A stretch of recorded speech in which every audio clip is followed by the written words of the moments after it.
예, 허망한 집착에서 벗어나라 라는 제목으로 하나님 말씀 증거하도록 하겠습니다. 48편과 49편 대비하면 48편은 시온의 영광, 하나님이 임재하는 도성의 영광, 하나님이 주인 되는 나라의 영광, 그런 겁니다. 반면에 돈만 따라가는 사람, 돈의 허망함, 그게 49편입니다.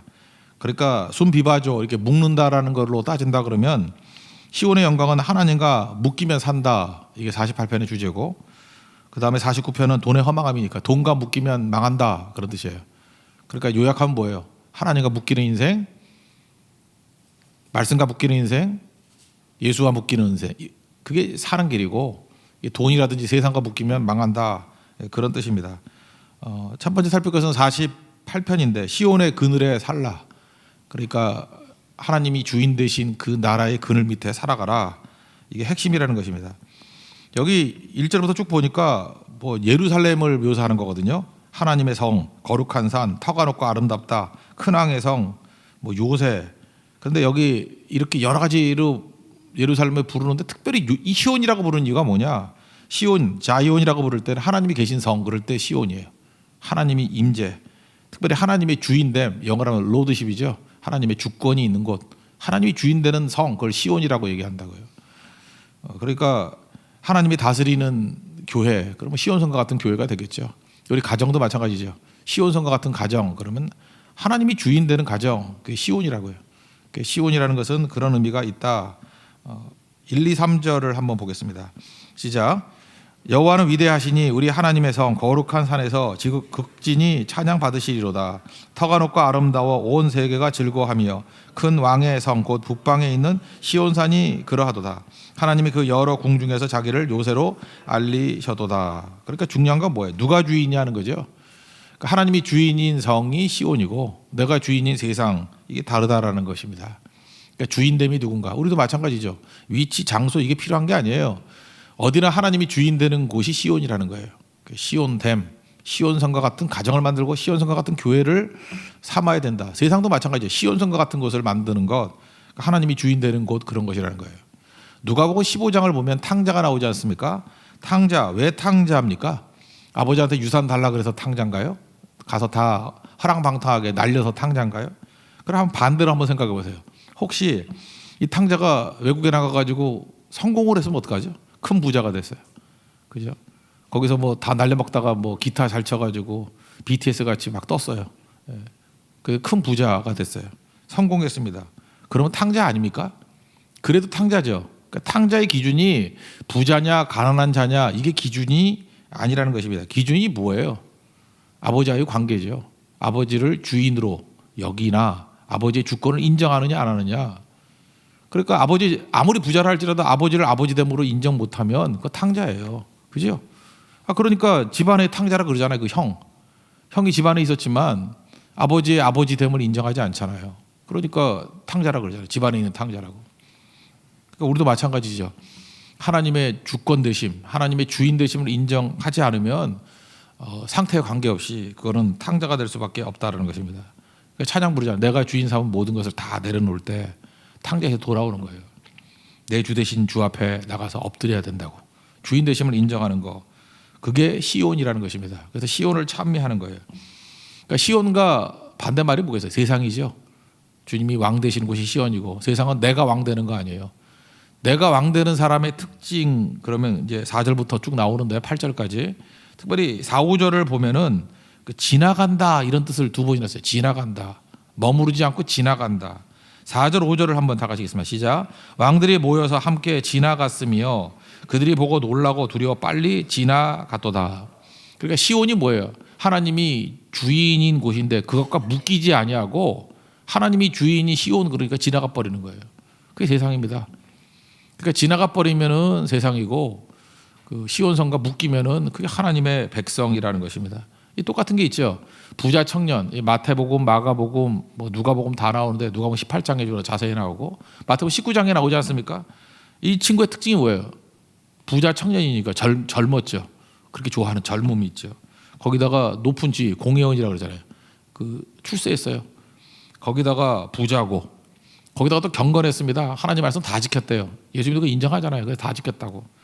그러니까 이런 사람들은 우리가 속된 말로 뭐라 그러죠? 그러니까 재수 없는 놈이에요, 그죠? 모든 거 다 갖췄어요. 징그러울 정도로 재수 없는 놈이에요, 그죠? 너무너무 완벽한 사람입니다. 근데 하나님 앞에서 자기가 온전하다 그러는데 예수님이 볼 때 한 가지 부족한 게 있었죠. 뭐라고 얘기해요? 내 재산 다 팔아가지고 가난한 자 나눠주고, 그게 중요한 게 아니라 더 중요한 게 뭐예요? 예수님 제자 삼으셨죠. 너는 나를 따르라. 나를 따르라. 시온성에 묶이라. 그런 뜻 아니에요? 나에게 묶이라. 이 제자로 부름을 받았다는 게 얼마나 큰 특권이겠습니까? 우리는 너무너무 기쁜 일이다 이렇게 생각할 건데 성경은 뭐라고 얘기해요? 그 청년이 제자가 재물이 많음으로 이 말씀을 듣고 근심하며 갔다라고 얘기합니다. 그러니까 뭐예요? 이 사람은 시온의 영광을 맛본 사람이 아니고 지나간 사람이에요. 지나간 사람. 그죠? 지나가 버리잖아요. 그러니까 예수님과 묶이지 않고 세상과 묶인 사람이죠. 그러니까 우리 가운데도 이 부자 청년 같은 사람들이 많이 있다니까요. 뭐 다 갖춘 것 같이 보이는데 시온의 백성이 되지는 못해요. 하나님이 주인된 인생을 살지 못하고 내가 주인 되는 거예요. 그러니까 지나가는 거예요. 똑같은 게 요한복음 8장에도 나오죠. 아주 대비되는 겁니다. 우리는 겉사람 보고 얘기하잖아요. 현장에서 가늠하다 잡힌 여인이에요. 나쁜 사람이잖아요. 죄인이잖아요. 그죠? 근데 많은 사람들이 자기가 의인인 양 뭐 와가지고 돌로 쳐서 죽인다 그래요. 그때 예수님이 뭐라고 얘기하죠? 죄 없는 자가 먼저 돌로 치라. 그랬더니 하나씩 양심의 가책을 가지고 떠나갔다고 얘기해요. 특별히 그 요한복음 8장 9절을 보면요. 그들이 이 말씀을 듣고 양심의 가책을 느껴 어른으로 시작하여 젊은이까지 하나씩 나가고 다 지나갔대요. 다 집에 가버리고 오직 예수와 그 가운데 섰는 여자만 남았더라. 간 사람이 있고 남은 사람이 있다는 거예요. 남아서 이 사람은 예수님과 묶이잖아요. 우리는 뭘 봅니까? 겉으로 볼 때 의인이냐 죄인이냐 그거 보고 있는데 성경의 초점은 뭐예요? 누가 예수님과 묶이느냐예요. 그 성경을 보면은 이게 뭐 야곱같이 죄인, 속임수 뭐 이런 거 있는 사람들 우리는 그런 게 많이 보이잖아요. 근데 성경 잘못 보는 거예요. 그걸 보는 게 아니고 아무리 죄인과 병자라 할지라도 예수님과 묶이는 자는 시온의 백성이에요. 하나님과 묶이는 자가 시온의 백성이라고 해요. 그리고 겉으로 볼 때 의인이라 그러고 부자라 그러고 공의원이라 그러고 잘났다 그러고 경건하다 그러지만 지나가는 세상의 왕, 세상이에요. 부자 청년 세상이라고 해요. 그렇게 가늠하던 여인을 돌로 칠라 그랬던 사람은 세상이라고 해요. 다 지나가 버리잖아요. 누가 예수님께 남아 있느냐? 그러니까 시온의 백성이 된다는 게 뭡니까? 하나님 앞에 남아 있는 백성이다. 그 시온의 백성의 영광이 엄청나다는 거죠. 그래서 그 다음 나오는 게 뭐냐면 이거예요. 시온의 백성과 세상 백성의 운명이 갈라진다 그런 얘기죠. 세상 사람들은 돈 추구하고 그러는데 이 사람들은 근본은 두려움이에요. 두려움, 떨림, 고통, 그리고 세상의 돈과 부귀, 영화 이런 거 추구한다는 것입니다. 그 대표적인 게 이제 다시스거든요. 6절부터 8절까지 한번 읽겠습니다. 시작. 거기서 떨림이 그들을 사로잡으니 고통이 해상하는 여인의 고통 같도다. 주께서 동풍으로 다시스의 배를 깨트리시도다. 우리가 들은 대로 만군의 여호와의 성 우리 하나님의 성에서 보았나니 하나님의 이를 영원히 경고하게 하시리로다. 세상의 길 간 사람은 다 깨져버리고 시온성에 머무른 사람, 하나님과 묶인 사람은 영원히 경고하게 설 것이다. 즉 그걸 대비시키고 있다는 것입니다. 여기 다시스의 배라 그랬죠. 이 사람들은 근본이 두려움이 있어요. 그래서 이 사람들의 세상의 문법이 뭔지를 보여요. 세상의 문법은 두려움이에요. 그리고 이 사람들이 추구하는 것은 다시스의 배를 추구하는데 주님께서 동풍을 보내가지고 박살을 내버린다는 거예요. 그거 남지 않는다 그런 뜻이죠. 다시스라는 게 어떤 것인지를 보여주는 것이 열왕기상 10장 22절 보니까 왕이 바다에 다시스의 배들을 두어 히람의 배와 함께 있게 하고 그 다시스 배로 3년에 한 번씩 금과 은과 상아와 원숭이와 공작을 실어 왔음이더라. 그러니까 뭐 다윗과 솔로몬 시대의 그 영화를 얘기하는 거예요. 다시스는 어디죠? 지금 스페인이거든요. 거기에 온갖 좋은 게 다 있었대요. 그러니까 금은 상아 이건 돈이고요. 원숭이 공작 이런 건 뭐죠? 엔터테인먼트. 지금 같으면 뭐 뉴욕 같은 거예요. 뉴욕. 다시스가 뉴욕이에요. 우리가 뉴욕으로 상징되는 온갖 것들, 돈과 그죠? 어떤 엔터테인먼트, 뭐 영광 이렇게 다 모이잖아요 거기에. 근데 이게 세상이거든요. 이게 하나님께서 동풍으로 바람만 불면 싹 다 날아가 버린다는 거예요. 반면에 겉으로 볼 때는 아무것도 아닌 것 같이 보이지만 하나님이 주인이 시온성의 인생을 먹는 인생은 영원하게 될 것이다. 뭐 더 설명할 게 뭐 있겠습니까? 우리 인생 사는 길이 뭐예요? 시온의 백성 되는 겁니다. 여러분 믿습니까? 그러면 승리하게 된다. 이걸 보여주고 있습니다. 9절부터 14절까지는 그 얘기예요. 시온의 백성들이 살아가는 방식들 뭐 그런 것들 쭉 얘기합니다. 첫째는 인자가 있고 헤세드, 그 다음에 정의가 있고 하나님의 뜻이 세워지는 곳이고 심판이 두려움이 아니고 이건 억울한 자의 억울함을 푸는 거예요. 그죠? 하나님께서 최종적인 심판을 하신다. 그런 시온의 백성의 나라가 온다라는 것을 묘사하는 것입니다. 오늘 하던 48장의 핵심은 뭐예요? 시온의 영광을 누리라. 시온의 백성 되라. 하나님을 주인 삼는 인생이 될 때 승리한다. 항상 내가 서 있는 곳이 시온이 되는 그런 은혜 역사가 있길 바랍니다. 가정도 시온이 돼야 되고요. 교회도 시온이 돼야 되고 우리가 모인 어느 곳을 가든지 시온의 백성이 될 때 승리할 수 있다. 이 말씀 붙드는 하나님의 거룩한 종 되기를 축원합니다. 그 다음에 49편은 이제 반대 얘기예요. 반대 얘기인데 허망한 집착에서 벗어나는 거예요. 허망한 집착이 뭐죠? 돈의 허망함 이런 거 붙들고 나가면 안 된다는 것입니다.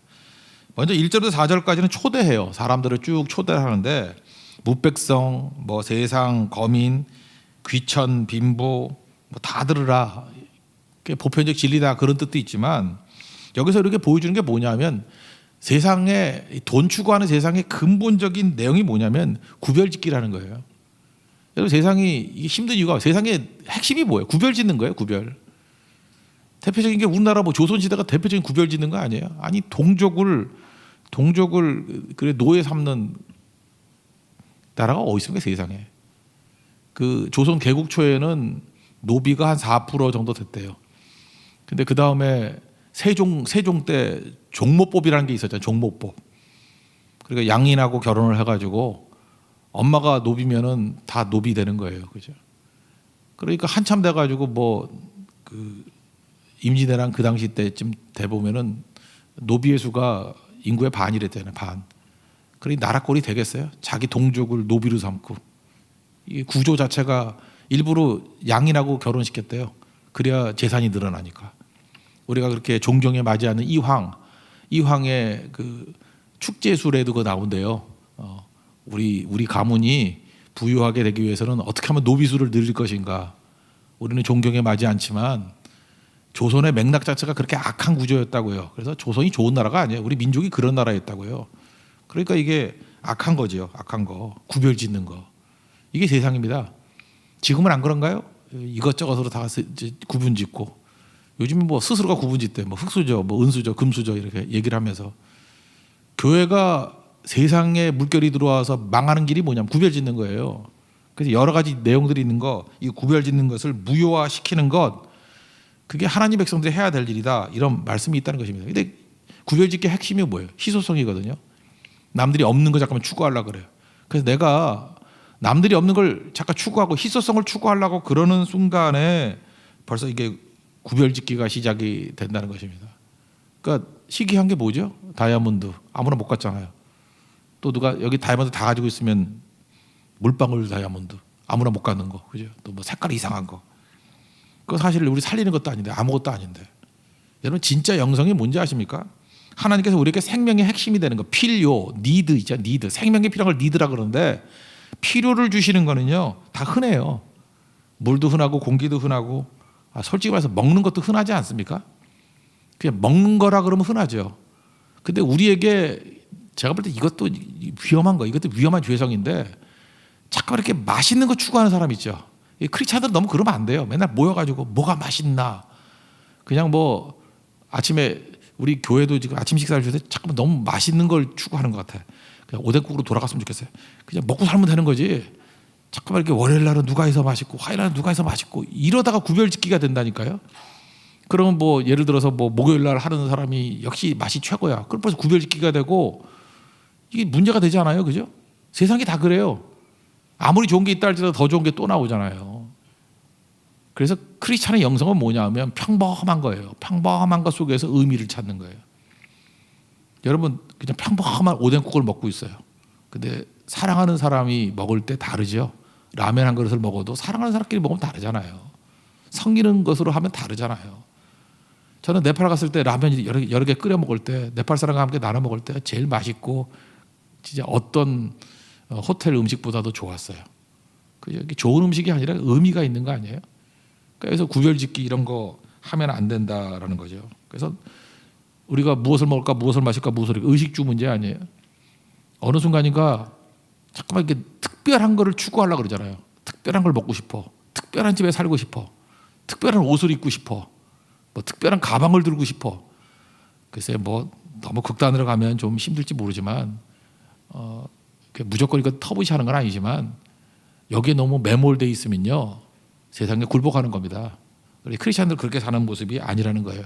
그래서 세상 만인들을 지금 초청하고 있어요. 그리고 지혜로운 말을 들으라. 특별함을 추구하는 사람들 아니다. 일반화시켜야 돼. 그래서 구별짓기를 무효화시키는 초대를 하고 있습니다. 1절부터 4절까지 한번 읽어보겠습니다. 시작. 뭇백성들아 이를 들으라. 세상의 거민들아 모두 귀를 기울이라. 귀천 빈부를 막론하고 다 들을지어다. 내 입은 지혜를 말하겠고 내 마음 명철을 작은 소리로 읊조리리로다.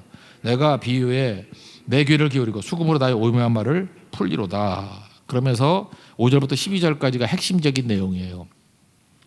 부자 욕망의 허망함이에요. 돈 추구함의 허망함. 이런 거 뭐 아무것도 아니다라는 거죠. 돈이라는 것은 죽음 앞에 무력한 것이다. 부자 나사를 보세요. 그 돈 부자면 뭐 할 거예요? 죽음 앞에 아무것도 아닌 거고. 어리석은 부자 보세요. 뭐 창고 짓고 뭐 내 영 하나 먹고 마시자 그랬더니 오늘밤에 네 영혼 데려갈 건데 너 누구 것이 될 것이냐. 똑같은 얘기가 나오잖아요. 죽음 앞에 무력한 존재. 그래 이런 거 추구하면 안 된다는 거죠. 그 해고 통지 받은 청직이 누가복음 16장에 탕감해주고 나누고 이걸 빨리 천국의 가치로 바꾸고 이 권리 얼마 없거든요. 주인 대신 주님이 내게 잠시 맡겨준 거예요. 청직이거든요. 이거 빨리빨리 쓸 줄 알아야 된다. 그런 거를 얘기하고 있습니다. 그래서 제일 어리석은 인생이 재물 자랑하는 거예요. 그 주님이 맡기신 건데 그걸 왜 자랑해? 내 것도 아닌데 그걸 왜 자랑하냐고요. 특별히 7절에 이걸 갖다가 좀 7절만 좀 보면요. 아무도 자기 형제를 구원하지 못하며 그랬죠. 돈이.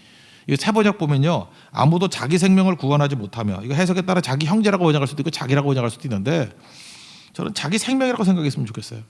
이게 뭐 형제 그러면 약간 좀 멀리 있는 것 같잖아요. 내 생명. 돈이 있다고 내 생명 구원하지 못한다라는 거예요. 돈이 뭘 구원해 줍니까? 그거 아니라는 거죠. 근데 돈이 주는 착각이 뭐냐면 불멸을 준다고 생각해요. 불멸. 돈 주면 다 되거든. 그래서 지금도 그래요. 병 들었던데 이거 부자인데 뭐 어때? 아니 부자라 그래서 병이 낫고 부자라 그래서 생명이 유지되나? 저는 엄청나게 많은 부자들 장례식 치러봤는데 죽음 앞에 똑같아요. 어떤 사람은 가난하다 그러죠. 그죠? 끝났다 그러는데 사람이 또 쉽게 죽지도 않아요. 알아요? 얼마나 오래 가는지 아십니까? 또 어떤 때도 그냥 하나님께서 기적적으로 일으켜가지고 또 벌떡 일어나는 분들이 있어요. 생명은 하나님께 있는 거지 주어지는 거 은총은 주어지는 거지 그 돈 갖고 되는 게 아니라는 거예요. 돈은 불멸 주는 게 절대로 아니라는 것입니다. 우리가 돈이 주는 중독이 있죠. 그게 바로 뭐냐면 인생에서 삶과 죽음을 다 도외시해 버리는 거예요. 옛날에 돈이 없었잖아요. 그래서 아기를 임신하면은 집에서 낳습니다. 저도 집에서 낳았어요. 집에서 나서 우리 어머니가 지금 원망하는 거예요. 시어머니가 산파다에다가 집에서 낳았다고 병원에 안 들어갔다고. 근데 그 당시에 보면 내 친구들 보면 한 반 정도는 집에서 낳았어요. 집에서. 병원에 낳은 애들은 잘난 척하죠. 나 병원에서 낳았다고. 그래 난 집에서 낳았다. 그거거든요. 집에서 나면은 저도 동네에서 보면 집에서 낳는 거 이렇게 본 적이 있어요. 보면 이렇게 따뜻한 물 가져다 놓고 그때 뭐 힘줘 그러고 산파가 들어 동네 할머니예요. 그래서 동네 애들도 바깥에서 다 구경하고 있었어요. 생명 인태가 어떤 건지 그리고 아기 낳는 게 얼마나 위험한 일인지 그래서 삶을 알았어요. 죽잖아요. 죽으면 뭐 영부터 시작해서 다 사람이 다 했어요. 그냥 집안 사람들이. 그래서 아이들이 어렸을 때부터 생명 탄생과 죽음을 바로 옆에서 봤다고. 지금 어때요? 아기 태어나는 거 저도 우리 두 애 다 못 봤어요. 뭐 의사 선생님이 들어오게 하나요? 뭐 요즘엔 들어가게 한다는데 옛날 들어도 못 가게 하고. 그러니까 생명 탄생도 몰라요. 제가 초창기 목회할 때는 죽을 때 마지막 임종하실 때 목사가 마지막에 이렇게 그 눈도 감겨드리고 그런 거 있었거든요. 지금 그런 거 없어요. 병원에서 그 뭐라 그러죠? 뭐 상조 회사에서 와가지고 다 해줘버려요. 심지어 목사도 들어오지 말래. 나가래. 그래서 제가 요즘에 시신 본 지 꽤 오래돼서 10년 넘었어요. 목사도 시신을 못 봐요. 그죠? 그렇게 돼버렸다고. 그러니까 삶도 모르고 죽음도 모르는 거예요. 왜 그래? 돈이. 지금부터 돈 없으면요, 이거 다 우리가 해야 돼요. 돈이 우리라 그러면 삶으로도 멀리, 죽음으로도 멀리하게 만들었다는 것입니다. 돈 중독이 뭔지 아십니까? 점점 무능력해지는 거예요. 돈이 생기면요, 돈으로 처리하면 점점 무능력해져요. 그래서 몸으로 하는 능력이 줄어드는 거예요. 옛날에 우리 여자분들 김치도 할 줄 알았고요, 메주도 띄울 줄 알았고, 웬만한 거 다 했어요. 남자분들 웬만한 지게 있죠. 지게 막대기 힘으로 팍 짚고 이러면 진짜 산더미 같은 걸 저걸 어떻게 드나. 지금 지게도 안 지는데 잘 걷지도 못하고요. 여자분 주고 맨날 김치는 종갓집에서 사오는 건지 알아요? 김치 할 줄을 몰라요. 뭐 성교 가서도 김치 만들지도 모르고. 그러니까 뭐예요? 약해지는 거죠. 그래서 여러분 잊지 마십시오. 이 중독에서 벗어나는 것이 뭐냐면 몸으로 하는 거예요. 몸으로. 대안학교 있죠. 대안학교. 이게 원래 페스탈로치가 먼저 시작한 노작교육이라고, 그 work oriented education 그런 게 있거든요. 노작교육. 일 시키는 거, 일. 자기가 직접 일을 하면은 치유가 돼요. 그게 교육이 되는 거고. 이 중독에서 벗어나게 돼버린다. 무력감에서 벗어나게 돼버리고 살아나게 된다는 거예요. 우리 선교 가서요, 이 장작을 패면서, 그죠? 장작을 패는 일을 하면서 막 살아나더라고. 막 사람들이 몸으로 해야 돼. 몸으로. 몸을 쓰는 교육, 그게 대안학교에서 굉장히 중요한 교육이라는 것입니다. 그러니까 여러분 해야 될 일이 뭐냐면 돈으로 하지 말고 우리 몸으로 해야 돼. 몸으로. 우리가 몸으로 청소하다 보면요, 살아나요. 교회 청소, 뭐 우리가 뭐 망가지고 우리가 고치고 직접 몸으로 뛸 때. 지난번에도 우리 교회 그 뭐 에어컨 녹화할 때 우리 남전도 회원들이 며칠 동안 와가지고 이렇게 설치하더라고요. 물론 실패했습니다. 에어컨이 안 돌아요. 그래서 옆에 있는 사람이 그래, 뭐하러 쓸데없는 저런 걸 하냐, 그냥 사람 돈 주고 시키면 되는데. 나는 그거 가치 있다고 생각해요. 그 어르신들이 그 며칠 동안 안 된다는 걸 배웠다는 게 얼마나 중요한 거예요. 그죠? 그래서 우리 교회가 굉장히 유익했어요. 그죠? 또 시킬 거예요, 계속 안 되는 거. 그래서 돈은 더 들고 그렇지만 영은 살아나잖아요. 거기서 몸으로 뛰었던 분들이 얼마나 교회를 사랑하는지. 에어컨 쳐다볼 때마다 막 눈물을 흘리죠. 여러분 신경도 안 쓰잖아요, 그죠? 저 내가 설치하다 못한 건데 막 이러고. 그래서 그런지 뭐 어떤 장로님은 되게 그 에어컨에 막 굉장히 관심이 많아요, 그죠? 이거 왜 그래요? 사랑하는 거죠. 그러니까 노작교육이에요, 노작교육. Work oriented education. 이게 되게 중요한 거죠. 그래서 살아나게 된다는 것입니다. 교회가 왜 강력한지 아십니까? 돈 받지 않고 재능을 주기 때문에 그래요. 교회는 돈 받지 않고 재능을 줘야 돼요. 우리 교회는 그래서 뭐 성가대 지휘라거나 반주라거나 뭐라거나 뭐 돈 주는 사람은 없어요, 하나도. 우리 사역자 빼놓고는. 왜 그런지 아십니까? 가치가 없어서? 아니에요. 돈으로 환산할 수 없이 너무 귀하기 때문에 그래요. 진짜 그래요. 그래서 교회는 돈으로 환산할 수 없는 일들을 해야 된다고요. 돈으로 환산되지 않는 일을 해야 보람을 느낀다고요. 여러분 선교 같은 거 가면은, 선교 그거 우리가 시간과 물질 해가지고 가면 그만 이거 돈으로 친다 그러면 얼마나 큰 거예요. 근데 우리 돈 안 받고 돈 헌금을 하잖아요. 더 나눠주고 오잖아요. 왜 그래요? 돈으로 환산할 수 없는 가치가 있기 때문에 그래요. 그래서 교회는 위대해요. 교회는 능력이 있는 거라고. 지금도 보십시오. 여러분들 어떤 걸 할 때 애들이 효도한다고 뭐 한다고 잠깐 돈 줘봐요. 가치가 뚝뚝 떨어져요. 뭘 배워야 되느냐면 돈으로 환산할 수 없는 내 재능 기부하고 쓸 줄 알고, 그때부터 우리가 살아나기 시작해요. 그런 보람이 넉넉하게 있을 때 승리하게 된다는 것입니다. 그게 시온의 백성이에요. 근데 세상은 어때요? 돈으로 다 치환해버려가지고 돈에 중독이 돼가지고 무력한 인생을 살게 된다. 오늘 그게 내용이라는 것입니다. 5절부터 12절까지 내용을 한번 쭉 읽어보도록 하겠습니다. 시작. 죄악이 나를 따라다니며 나를 에워싸는 환난의 날을 내가 어찌 두려워하랴. 자기의 재물을 의지하고 부유함을 자랑하는 자는 아무도 자기의 형제를 구원하지 못하며 그를 위한 속전을 하나님께 바치지도 못할 것은 그들의 생명을 속량하는 값이 너무 엄청나서 영원히 마련하지 못할 것임이니라. 그가 영원히 살아서 죽음을 보지 않을 것인가. 그러나 그는 지혜 있는 자도 죽고 어리석고 무지한 자도 함께 망하며 그들의 재물은 남에게 남겨두고 떠나는 것을 보게 되리로다. 그러나 그들의 속 생각에 그들의 집은 영원히 있고 그들의 거처는 대대에 이르리라 하여 그들의 토지를 자기 이름으로 부르도다. 사람은 존귀하나 장구하지 못하며 멸망하는 짐승 같도다. 어떻게 소멸하는 돈에 인생을 묵냐. 그러니까 뭐라고 얘기해요? 존귀한 것 같이 보이지만 멸망하는 짐승 같도다. 돈이 불멸이래. 바보들. 불멸은 뭐예요? 하늘에 사는 거. 하나님이 하나님. 말씀이 불멸이에요. 꽃은 시들고 풀은 마르지만 하나님 말씀은 영원하다 그러잖아요. 그러니까 묶어야 될 것을 제대로 알라는 거예요. 말씀에 묶어야 되고 예수님께 묶어야 되고 하나님께 묶어야 되고 주의 뜻에 묶여야 된다는 거예요. 그럼 승리한다는 거죠. 뒤에 나오는 13절부터 20절까지 두 운명이에요. 다시 한번 정리를 해요. 한번 더 부연 설명하는 거로. 하나님과 묶인 인생과 돈에 묶인 인생에 대비되는 인생. 허망한 인생 살지 말라는 거예요. 오늘 그래서 48편, 49편은 사실은 연결되면 같은 메시지예요.